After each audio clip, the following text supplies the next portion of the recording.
মই দৰ্শকে আমি হুঁচৰি পাতিছোঁ কিয় ৰাইজে চাবৰ কাৰণে যদি এযোৰা হুঁচৰি আহি পেলাই 10টা বজাত আহে এযোৰা হুঁচৰি 3টা বজাত আহে কোনে চাব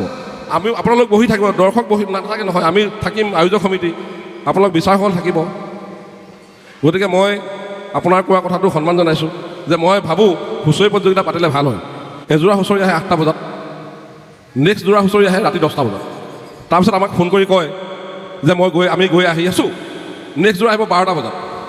আমাৰ যিসকল বিচাৰক আছে তেওঁলোক নিজেই বহি বহি আচলতে অতিষ্ঠ হয়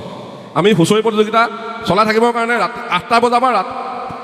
নেক্সট পিছদিনাখন 3টা বজালৈকে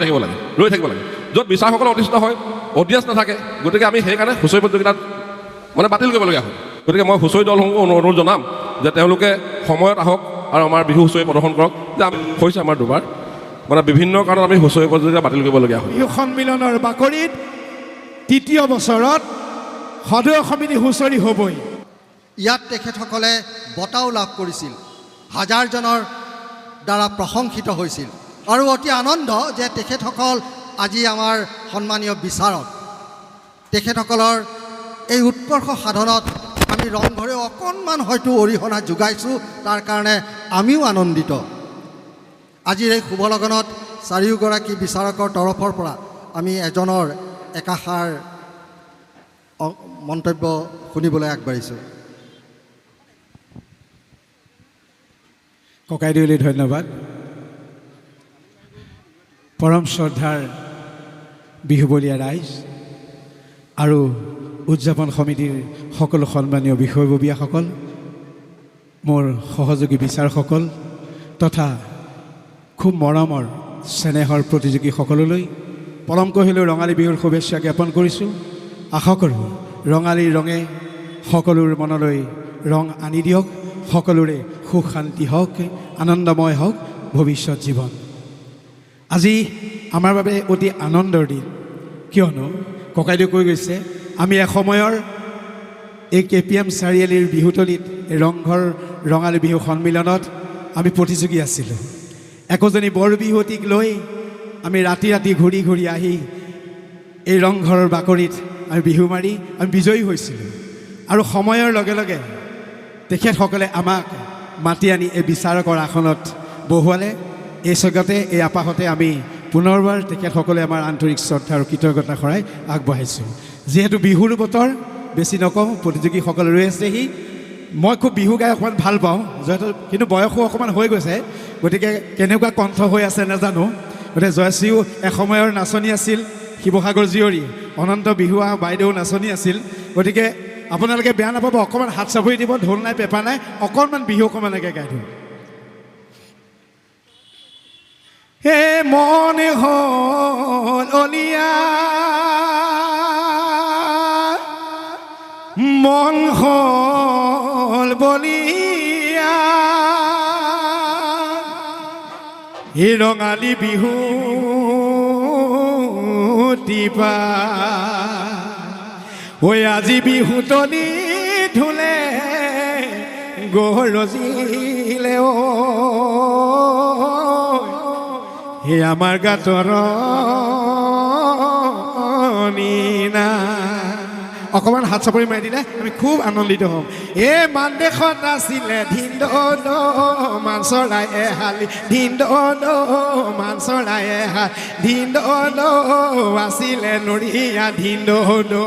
পৰি এই জেতেকে শুনিলে ধিন্দ বিহুৰে বাতৰি ধিন্দ বিহুৰে বাতৰি ধিন্দ আহি লাখুটি ধিন্দ ধৰি এই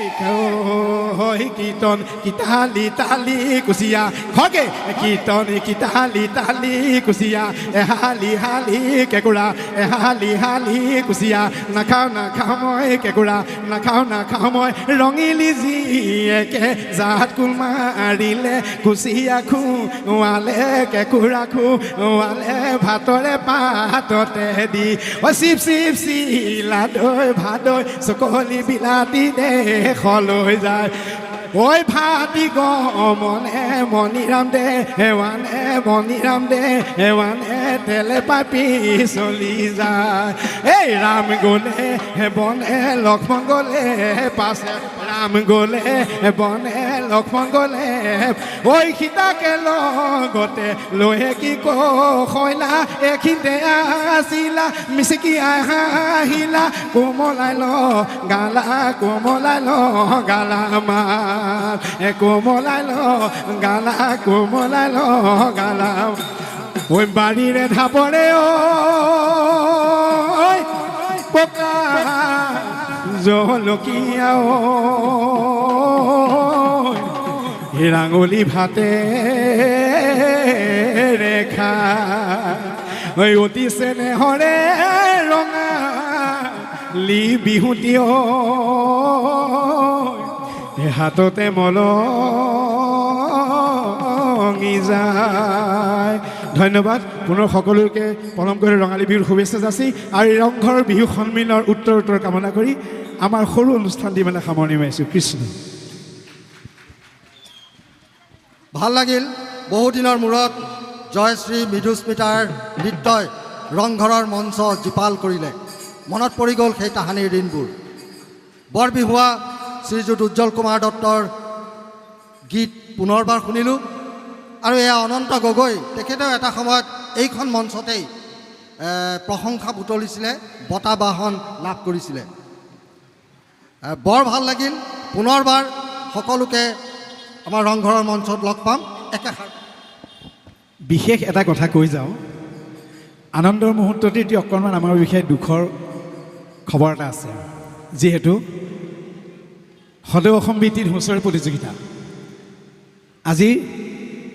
বিশেষ আকৰ্ষণ আছিল, কিন্তু বিশেষত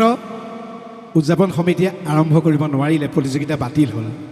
কিন্তু আমি আশা ৰাখিছোঁ ইয়াৰ আগৰ বছৰতো তেনেদৰে একেবাৰে নিকট সময়ত প্ৰতিযোগিতা বাতিল হৈছিল, কাৰণসমূহ আমি নাজানো। কিন্তু আমি আশা কৰোঁ এই হুঁচৰি প্ৰতিযোগিতাটো যাতে কমিটি সমূহ সন্মানীয় ব্যক্তিয়ে খুব আগ্ৰহেৰে যেন এই দুবাৰতকৈ এই তৃতীয় বৰ্ষত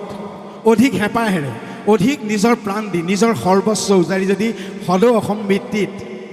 তৃতীয়বাৰ, দুবাৰ নহ'লে এই তৃতীয়বাৰৰ বাবে যদি সদৌ অসম ভিত্তিত হুঁচৰি প্ৰতিযোগিতা আয়োজন কৰিব পাৰে, তাৰ বাবে আমি আশীৰ্বাদ কৰিছোঁ, ভগৱানৰ চৰণত খাটনি ধৰিছোঁ। আৰু তেওঁলোকে কমিটিৰ বিশেষভাৱে অনুৰোধ জনাইছোঁ গতিকে তৃতীয়বাৰৰ বাবে যে তেওঁলোকে যেন গোটেই অসম জুৰি হুঁচৰি প্ৰতিযোগিতা পাতিব আৰু ৰাইজে আশীৰ্বাদ কৰক যে ৰংঘৰ বিহু সন্মিলনৰ বাকৰিত তৃতীয় বছৰত সদৌ সমিতি হুঁচৰি হ'বই। আপোনালোকে হাত চাপৰি দি আশীৰ্বাদ দিয়ক। কৃষ্ণ। শ্ৰীযুত উজ্জ্বল কুমাৰ দত্তৰ এই আশা, বহাগৰ এই আশা নিশ্চয় পূৰণ হ'ব। পুনৰবাৰ চাৰিওগৰাকী বিচাৰকলৈ এটা উষ্ম হাত চাপৰি আশা কৰিছোঁ।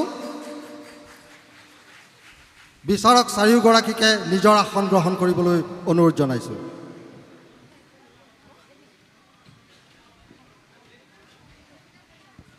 হেল্ল', আমাৰ সন্মানীয় বিচাৰক মহোদয়ে আমি দুবাৰৰ মানে আমাৰ হুঁচৰি প্ৰতিযোগিতা বাতিল হৈছে, আমাৰ দুবাৰ মানে বিভিন্ন কাৰণত আমি হুঁচৰি প্ৰতিযোগিতা বাতিল কৰিবলগীয়া হয়। আমাৰ যিসমূহ হুঁচৰি দল আছে, আমি যেতিয়া হুঁচৰি প্ৰতিযোগিতা আৰম্ভ কৰোঁ, আমাৰ 8টা বজাৰ পৰা হুঁচৰি থাকে। এযোৰা হুঁচৰি আহে 8টা বজাত, নেক্সট যোৰা হুঁচৰি আহে ৰাতি 10টা বজাত। তাৰপিছত আমাক ফোন কৰি কয় যে আমি গৈ আহি আছোঁ, নেক্সট যোৰা আহিব 12টা বজাত। আমাৰ যিসকল বিচাৰক আছে তেওঁলোক নিজেই বহি বহি আচলতে অতিষ্ঠ হয়। আমি হুঁচৰি প্ৰতিযোগিতা চলাই থাকিবৰ কাৰণে ৰাতি 8টা বজাৰ পৰা নেক্সট পিছদিনাখন ৰাতি 3টা বজালৈকে ৰৈ থাকিব লাগে, য'ত বিচাৰকসকলে অতিষ্ঠ হয়, অডিয়েঞ্চ নাথাকে। গতিকে আমি সেইকাৰণে হুঁচৰি প্ৰতিযোগিতাত মানে বাতিল কৰিবলগীয়া হয়। যিসমূহ হুঁচৰি দল আছে যদি 8টা বজাৰ পৰা একাধিক্ৰমে আহে, আমি 12টা 11টা বজাত হুঁচৰি মাৰি শেষ কৰিব পাৰোঁ। গতিকে বিভিন্ন কাৰণ থাকে, কিন্তু আমি চেষ্টা কৰোঁ যে হুঁচৰি প্ৰতিযোগিতা হওক, আমাৰ ইয়াত দৰ্শক হওক, হুঁচৰি সকলোৱে চাই ভাল পায়। গতিকে মই দলসমূহকো এটা অনুৰোধ জনাম এই মঞ্চৰ পৰা যেন তেওঁলোকে সময়ৰ লক্ষ্য ৰাখে।